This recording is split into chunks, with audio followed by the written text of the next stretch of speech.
Bon, samedi à tous, une petite vidéo sur le marché de la crypto. Alors, BTC, impressionnant la semaine dernière, a cassé les 30 000 dollars. Maintenant, ça tient pour l'instant assez bien les 30 000 dollars. Peut-être qu'on va aller dans les 35, 37, à 40 dans quelques mois, parce que ça semble assez fort en fait. Le BTC est assez fort, pardon. Euh, voilà, Binance Token 333, XRP 0,52 centimes. Alors, Ethereum également a cassé les 2000 dollars, ça tient bien les 2000 dollars maintenant. On était vraiment bloqué dans les 1500, 1700. Maintenant, 2000 dollars, ça tient très très bien. Solana 24 dollars. Alors, Matic Polygon, ça reste dans les 1 dollar pour l'instant, d'accord. Alors, concernant autre chose que je vais vous montrer dans cette vidéo, un sujet ultra important quand même de suivre. En fait, je vous invite à aller voir le site de Charles Gave, Institut des libertés. Donc il explique en fait la demande de dollars va s'écrouler parce que le dollar en fait a eu pas mal depuis des années un monopole en fait comme monnaie internationale et le problème c'est le fait de détenir du dollar, vous avez un risque d'être sanctionné par les États-Unis, etc. Et les BRICS ont commencé justement à se dédollariser, de plus utiliser du dollar.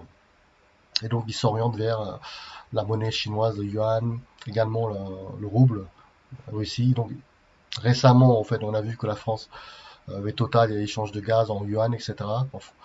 Mais également l'Arabie Saoudite qui fait des accords avec la Russie et la Chine. Vous voyez, petit à petit, en fait, le dollar va perdre son monopole. Et il est possible que dans quelques années, je ne sais pas quand, mais ça va prendre du temps, euh, il n'y aura plus de monopole dollar, d'accord? Parce que le fait d'être une monnaie internationale, c'est que vous financez votre dette euh, avec les autres, à l'extérieur, en fait, l'extérieur des États-Unis, d'accord? Donc c'est les autres qui financent finalement votre dette en achetant des bons du trésor américain, etc. Mais petit à petit, les pays se débarrassent en fait du dollar et c'est très très important à suivre. Et également l'or, forcément, si le dollar devient de plus en plus faible, là vous avez l'or qui a explosé à 2045 dollars, l'once d'or, incroyable. Le pricing, c'est que dans quelques mois, ça va aller à 3000 dollars, d'accord. On sait très bien que l'or est ultra manipulé, on sait très bien. Ça leur est beaucoup plus cher l'or, l'once d'or dans les 5000 dollars à 10 000 dollars. Mais c'est maintenu dans les 2000 dollars maintenant. Mais à long terme, c'est assez bullish en fait aussi. Et donc, il n'est pas délirant, c'est pas un conseil d'investissement, mais à vous de voir d'avoir une partie en gold et silver en fait. D'accord. C'est la vraie monnaie et c'est une assurance contre l'inflation, contre l'impression monétaire. D'accord. Parce que si vous avez gardé par exemple de l'euro, du pound, il y a 10 ans, ça a perdu de la valeur. Clairement, ça a perdu de la valeur. Les monnaies fiat perdent de la valeur. 1 million d'euros il y a 10 ans, 1 million de pounds il y a 10 ans avait plus de valeur que maintenant. Parce que 1 million de pounds maintenant, c'est rien. 1 million d'euros maintenant, c'est rien comparé il y a 10 ans. D'accord. Ça prouve bien que tout augmente avec l'inflation, etc. Et votre monnaie perd de la valeur. Donc c'est important à suivre tout ce qui est tout le sujet que vous voyez sur Twitter lorsqu'on parle de dédollarisation en fait, c'est important de suivre parce que ça va impacter beaucoup en fait les commodities, tout ce qui est l'or et l'argent. Voilà, donc également une autre chaîne à suivre qui est pas mal, qui s'appelle Money Radar. L'hégémonie US est attaquée vers la fin du pétrodollar. Donc c'est déjà acté, donc je pense que c'est important de suivre cette chaîne. Allez. Il est temps de franchir l'étape suivante dans la création d'un tout nouvel ordre mondial multipolaire, tant souhaité par Pékin et ses alliés. Dans le monde idéal chinois, l'ennemi historique, les États-Unis et sa devise reine le dollar ne dominent plus les échanges mondiaux et le modèle américain défaillant qui s'est généralisé en Occident depuis la fin de la Deuxième Guerre mondiale n'a plus lieu d'être. Depuis des années, le yuan chinois s'impose de plus en plus dans les échanges internationaux et les réserves des banques centrales. Et ça fait maintenant 5 ans que le dollar n'est plus la seule devise utilisée pour exprimer les prix du pétrole. L'actuel président et chef du Parti communiste chinois Xi Jinping ne s'en est jamais caché. Il a la ferme intention de mener son pays à la tête du classement des économies les plus puissantes du monde, devant les États-Unis, et de restaurer son indépendance. Voilà, donc je vous invite vraiment à suivre cette chaîne Monnaie Radar, intéressant sur le dollar. Donc, je pense que ça va prendre du temps, mais je pense que le dollar va perdre, a déjà commencé à perdre son monopole de monnaie internationale.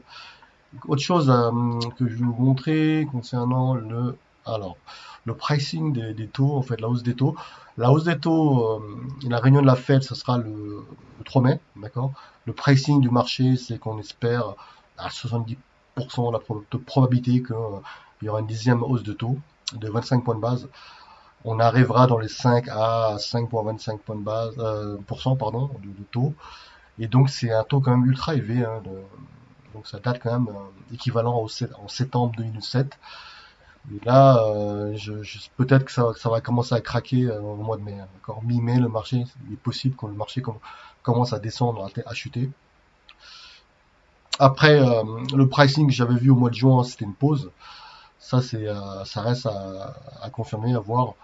Mais je suis pas convaincu qu'on va continuer à monter à la bourse, d'accord? Et après, à vous de voir, hein, mais parce qu'on parle beaucoup de récession, il y a des récessions, il y a quand même pas mal de sujets qu'on parle de récession un peu partout qui arrivent. Surtout que c'est un bon indicateur des frettes, ils appellent ça fret Baltic Index. Vous voyez la chute, elle est vraiment, c'est un signe en fait de récession, d'accord? Il n'y a pas d'activité, etc. C'est vraiment, vous voyez très bien que ça chute. Et 2023, je pense, ça va être une année un peu vraiment dure pour beaucoup de gens. Alors, l'inflation, on a vu que bon, voilà, les États-Unis, on est dans les 5%, mais ça reste quand même, on n'a pas atteint l'objectif du 2%, d'accord? Et donc, en plus, ils avaient modifié la méthodologie de calcul de l'inflation. L'Europe, la zone euro, c'est dans les 7% à peu près. La France 5,7, etc. Après, les calculs de taux d'inflation, c'est tout à fait critiquable, d'accord, parce que l'immobilier n'est pas pris en compte, etc. C'est facile de minorer en fait le taux d'inflation, hein, d'accord, parce qu'en réalité, vous voyez très bien que lorsque vous allez faire des courses, vous n'avez pas une hausse de 5%, ce qui est ridicule. C'est bien plus que ça, dans les 13 ou 20%, certains produits, c'est ridicule de croire dans ces chiffres-là, d'accord. Après, à vous de voir, hein, mais ça c'est juste mon point de vue à moi. Et donc l'État a plus intérêt à minorer l'inflation. Comme je répète, l'inflation c'est quoi? C'est une taxe cachée en fait, liée à la création monétaire de planche à billets en fait, de création monétaire. C'est une sorte de taxe cachée qui pénalise beaucoup plus les pauvres que les riches en fait, d'accord?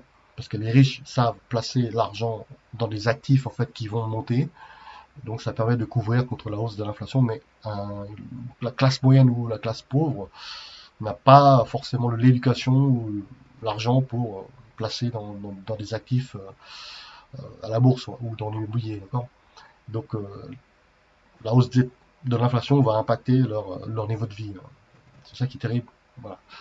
Donc c'est important quand même de se former, bien sûr, l'éducation, et de placer, et ne pas laisser l'argent en banque avec des taux d'inflation aussi élevés. Vous perdez en pouvoir d'achat et en plus votre monnaie perd de la valeur, double peine. Donc il faut vraiment placer votre argent. À vous de voir, c'est pas un conseil d'investissement. Alors concernant la bourse en fait a explosé, hein, elle est montée la semaine dernière. Après bon, il y a eu des ups, des downs bien sûr, mais bon en général, la bourse a quand même bien monté. Est-ce que mi-mai ou là, est-ce que ça va commencer à craquer? Il est probable, possible. Euh, Concernant le Bitcoin, est-ce qu'on va réussir à aller à 35 000? Ça, je n'en sais rien, à suivre. Je pense que il est possible bon là pour l'instant on est mi-avril, il est possible qu'on arrive dans les 35 000 possibles, 35 000 dollars un BTC. Et après, au mois de mai, mi-mai, waouh, là c'est vraiment parce que j'entends beaucoup de nouvelles disant que euh, comment dire que le marché en fait va commencer à baisser euh, fin mai ou mi-mai et une sorte de descente jusqu'à au mois de septembre à la rentrée. Donc après c'est juste un point de vue à moi, mais je suis pas sûr que le marché continue à monter avec cette hausse des taux qui n'arrête pas en fait, hein. Finalement, il n'y a pas de pause pour l'instant. Alors, concernant le Bitcoin 30 000 dollars, vous voyez, pour l'instant, c'est vraiment étonnant parce qu'on était bloqué entre 25, 27, 28, on n'arrivait pas à casser les 30 000. La semaine dernière, boum, on a cassé les 30 000 et on tient bien les 30 000 pour l'instant. Est-ce que, ça serait- prochaine étape, aller dans les 35 000? Voilà. Est-ce qu'on va commencer, ouais, à aller à 35 000? Est-ce qu'on va tester les 35 000 la semaine prochaine ou dans 2 semaines? Pourquoi pas les 40 000 au mois de mai? D'accord? C'est juste mon point de vue à moi. Et après, ça va peut-être commencer à craquer, à craquer, à craquer, à corriger, comme la bourse, d'accord? Parce que la hausse des taux, ben, il n'y a pas de pause hein, pour l'instant, donc il n'y a pas du tout de confirmation de la Fed. Et donc début mai, ce sera encore hausse de taux. Là, je suis pas sûr qu'on continue à monter, à monter. D'accord, voilà. Sinon, passez un très bon week-end à tous. Au revoir.